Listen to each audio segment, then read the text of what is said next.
Ben voilà, du coup, ce que je pensais de cette gestion du foncier agricole depuis toutes ces années, bon, moi j'ai pas un grand recul puisque je suis agriculteur que depuis 10 ans.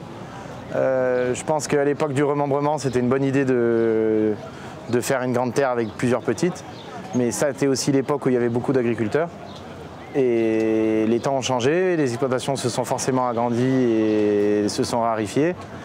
Et du coup, je pense que maintenant, il faudrait revoir ce système de répartition pour éviter que ce soit toujours les plus gros qui aient plus de facilité que les plus petits d'acheter des terres. Et éventuellement, ça pourrait permettre certaines fois des installations à des jeunes qui ont besoin de peu de terre pour pouvoir créer leur exploitation et dynamiser un peu l'agriculture qui peut-être est dans nos régions beaucoup, pas monoproduction, mais liée à part l'élevage, il n'y a pas énormément de production et voilà. J'en ai moi-même fait les frais puisque je ne suis pas agriculteur, pas issu de famille d'agriculteurs et j'ai eu énormément de difficultés à trouver des terres.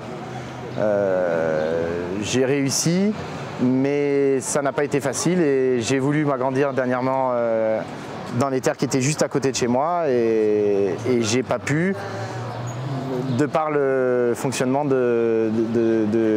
critère d'attribution des terres au moment d'une vente, puisque les personnes étaient locataires, donc forcément j'avais aucune priorité vis-à-vis d'eux, alors que sur les faits, c'était les petites parcelles qui, pour le type de production que je fais, m'auraient permis de pouvoir m'agrandir à côté de chez moi et en quantité suffisante pour moi. Mais les éleveurs ont préféré garder ces terres et pas les laisser à d'autres.